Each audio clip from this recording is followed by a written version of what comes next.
you're listening to us for the first time, please subscribe to this. We have Glen Dunzweiler back on the program. He's got a lot to bring to the table. If you're a first time, we had him on a while back. You probably don't even remember Glenn.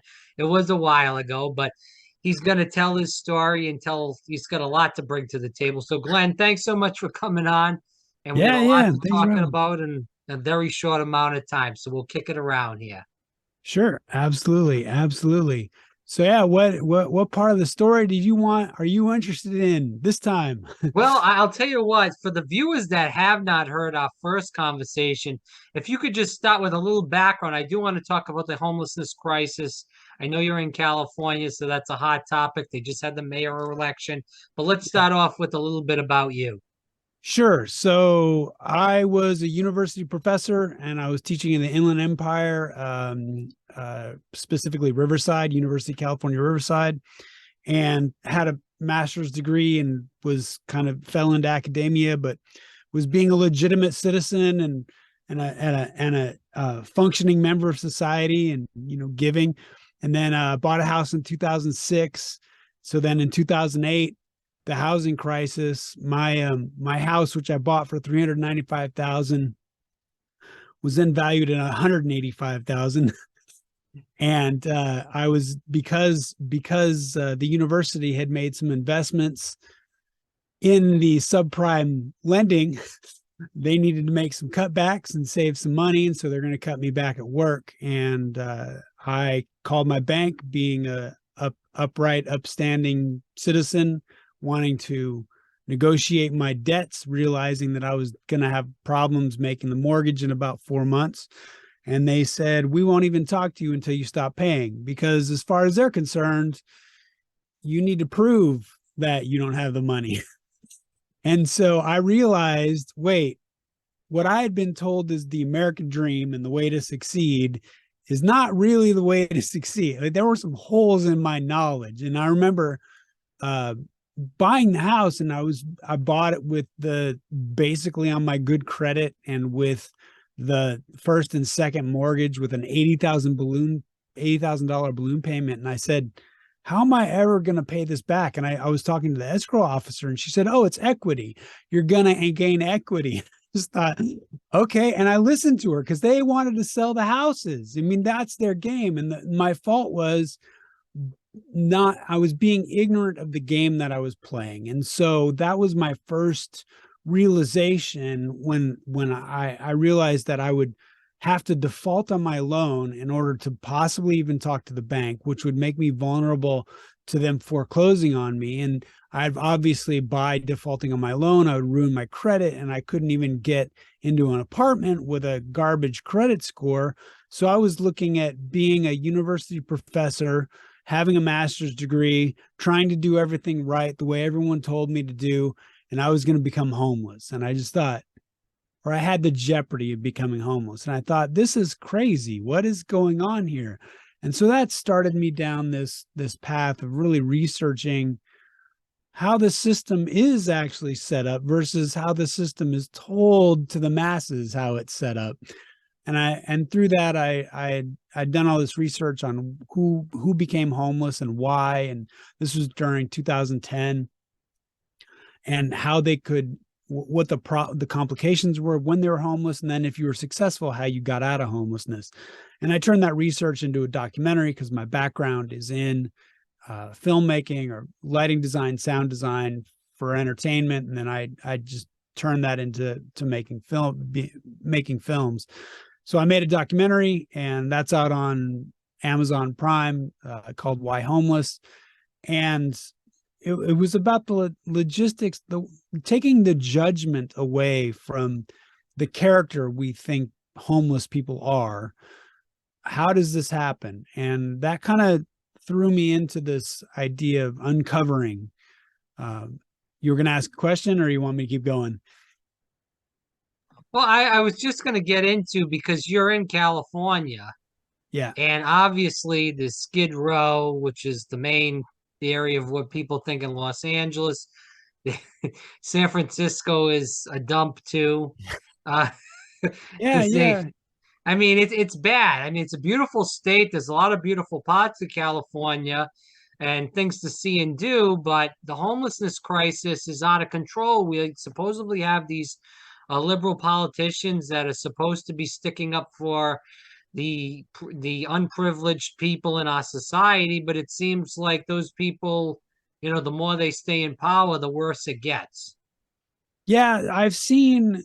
So I have a unique position because I'm somewhat of an entrepreneur, and I am in those entrepreneurial circles. But at the same time, I came from a theater background, so a lot of my friends are uber liberal, and then a lot of my friends are kind of these entrepreneurial. Hey, let's figure out how to make money for success, and so they're of two different minds. You would call them the stereotypical uh, liberal mind versus the stereotypical conservative mind.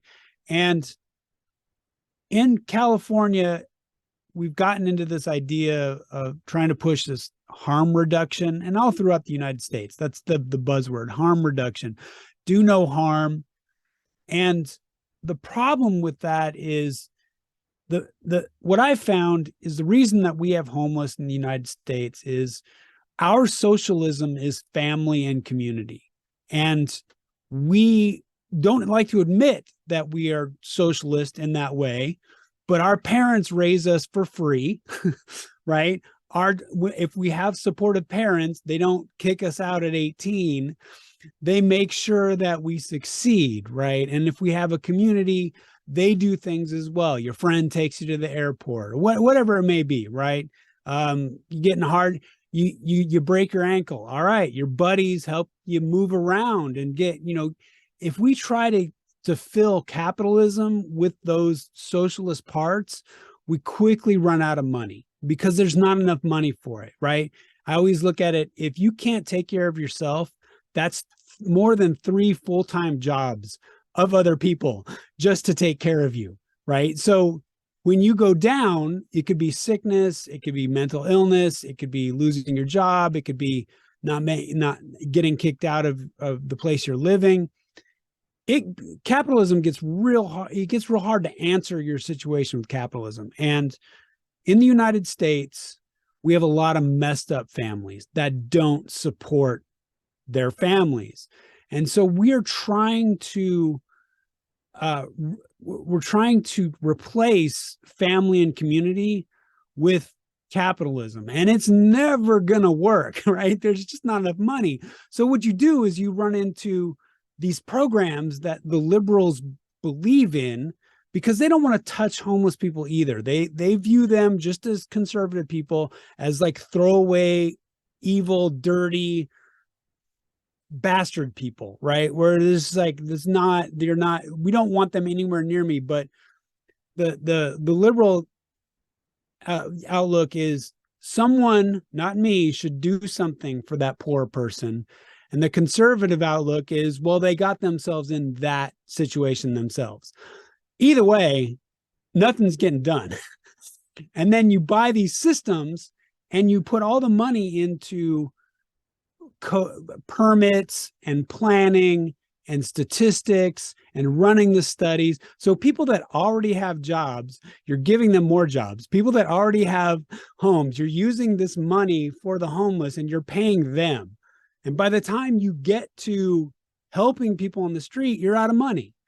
And my big thing is, it's all about direct positive action and really trying to figure out creatively, using that entrepreneurial spirit of, I don't want to focus on what we can't do. I want to focus on what you can do, right? What can we do? Can I just interject, Glenn, just quickly? Yeah. Because we do run into a problem here, and this is not just now because of the inflation. This has been happening before this. You saw this in California. I've saw this in Florida, but it's happening all around the country, where a lot of these people, they could have a good job, such as what you had. You were a professor, you were making pretty decent money. You can't afford a house in San Francisco. You can't afford an apartment in San Francisco. You Right. can't, and this is not just California. This is all over the country: Chicago, New York, Orlando, Miami. You Right. cannot afford to live in even a studio apartment in some of these places now, Yeah. even if you're making about 70, 80, 90, $100,000 a year. So Yeah. how do we So how do we solve that then? When shelter turned into an investment opportunity, that's when it all went down, because now everything's an investment opportunity, but people have to live somewhere.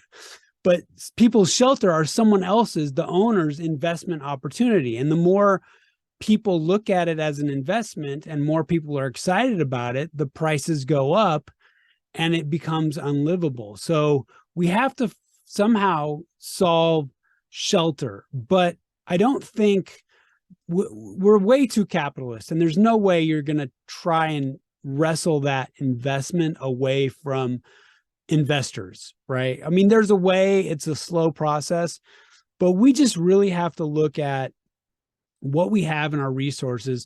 The thing that really struck me is when I was going around the country, there were very few Asian homeless people and very few Hispanic homeless people in the United States. It was all white or black. And I asked myself, why? And I once was married to a woman of Mexican descent. And when they came to visit, it was it was an honor to house them. So, we had a 3-bedroom, 1-bath house, 1,195 square feet. And sometimes we'd have 12 people there, and they all loved helping each other, right? This family, this community. And I think it's because they came from a poorer community or a poorer nation. Same with the Asian communities. They don't mind coming together. When my parents came to visit, they rented a hotel room. I mean, that is very American. Like, you're 18, go make your own, get out of give me my space, right? I need my space. Where Hispanic and Asian people say, I don't care how many people we got to live together. I love you. You're my family, and you're not going homeless, right? Because that's the other thing is Asian families and Hispanic families also have opinions about homeless people. And no one likes homeless people, right? But this joke that, you'd cram Hispanic people together in this little room, or Asian people, yeah, because they're not letting their family members go. But white and black people, man, they'll kick them out at the drop of a hat. Get out. I need my space. What should the people that are in government do to kind of curtail this? We talked a little bit earlier when the first conversation first started about Skid Row, San Francisco. I'm not sure what part of California you're in, but I know you've probably saw and been and heard about these places. Yeah, I'm currently in Los Angeles, and then I grew up in Sacramento, so 90 miles east of San Francisco. Very familiar. I don't think government can do anything because they're too big, they're too cumbersome, they cost too much money. Again, I think it's entrepreneurs figuring out how they can get some social credit for making programs that can answer some of these questions. And I think it's just like your family member they expect something from you, but they love you and they know you have something to give the world. Yeah. It's that double-edged sword of, look, I know you can do better and I will support you to do better, but I can't accept you just giving up. Would you say, just to interject, would you say a lot of this is, and I think a lot of this is two issues, we may disagree on this. Starting out first is having two parents in the household that are, yeah. And then obviously after that, we can go into what's going on in the public school system and how it's a train wreck and a disaster. And that's what I think are the two issues in America. You just spoke about Asian households specifically. It's mostly two-parent households. You look at, and again, we talked about this in an education town hall that we did on the program uh, about what's going on with the Chinese is that they go to school all year round mostly in China, and they come over here for education. Then they bring all their intelligence and their work ethic mostly back to China, and they're dominating us. And I don't want to get too deep into that, but and I'm not sticking up for the communist mindset, the communist lifestyle. But we could look into some of these things and say, hey, why all these intelligent people living in China and Japan, which is not communist, but in these Asian countries where they are really, working hard and they're really intelligent. Whereas, us, we pump money into the public schools like it's gone out of style, and the majority of these schools suck. Well, so I taught in universities, and then my ex-wife was a kindergarten school teacher. My parents were both my mom was an elementary school teacher. My dad was a junior high and high school teacher. Administration has found a scalable and passive income. That's all I'm saying. The money comes in to people that don't teach, and it gets passed to people that have found a way to scale their passive income. The teachers and the students from kindergarten all the way to grad school are getting a bum rap. I mean, I'm telling you, they're not paid. I mean, I'm a huge proponent of just saying, you know what, if your school I system, agree with that. In yeah, Florida, it's really bad to pay. I think it's 47 grand. Our governor just passed that issue about a year or so back.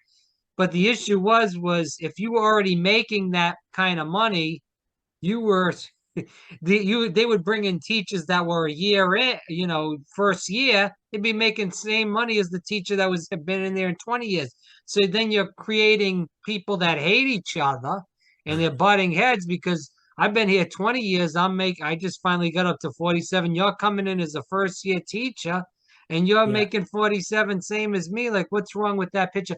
And then, we hear the stories in California where there's teachers that can't even live near the schools because, if they're teaching in Los Angeles or San Francisco, teaching in these schools, they can't afford houses in these areas yeah. because it's too damn expensive. I mean, without throwing people I know under the bus, I knew a person that was making the best living wage a teacher could make in California as a teacher. It's the highest paying school district. But she was still living paycheck to paycheck because her viewpoint was, can I make the payments? Right. So she was expanding her lifestyle beyond her means. And people who sell things make a good living by convincing people that's the way you should live, right? You should live off credit. You should just push it and push it and push it. You can afford a BMW. Can you make the payments? Right. So she was making $96,000 a year and still just living paycheck to paycheck in a place that wasn't too expensive to live. So this country is about what you can get. It's always been about what you can get. And so it's when you teach teachers how to negotiate their own value, and then teach them the power of compound interest, not owing it, but actually owning an asset that gains compound interest. I mean, it opens your mind. It's all these entrepreneurial skills, which goes into my second book, where it's like, let's teach people how to function and not to fail, because that's what we're doing right now. A very small subset of people that have found a way to scale their passive income are convincing people to fail, and we're buying into it. We're just buying into it, and we're seeing the fruits of our labor, of our misrepresented labor. I mean, it's crazy. I agree. We'll end there. But before we hang up, again, Glen Dunzweiler, they're here on Fire Breathing Rob. Glen, can you tell the people where they can find more about you, learn about the documentary again, follow you on social media, all that stuff? Yeah. So if you can spell my last name, you can find me. Because as Well, far as they'll I know, see I'm it the at the only. bottom of the screen here but if you're listening on like a radio or some other matters, it's Dunzweiler. But go Yeah. ahead, And Glen. I'm glendunzweiler.com. Why Homeless is the documentary. Things I've learned from the homeless was my first book. A Degree in Homelessness, Entrepreneurial Skills for Students is my second book. And I'm on Instagram, and I'm on Twitter, and I'm on LinkedIn, and I'm on Facebook. So pretty easy to find if you can spell my last name. All right, we'll put that in the description. And again, say it many times. Again, Glen Dunzweiler here on Fire Breathing Rob. Glen, we got to do this again down the road. You have Yeah, so it's much fun. knowledge, and it's nice to just talk about the issues with somebody that it has a good grasp on it. So, Glen, thanks Yeah, so much. no problem. Take care.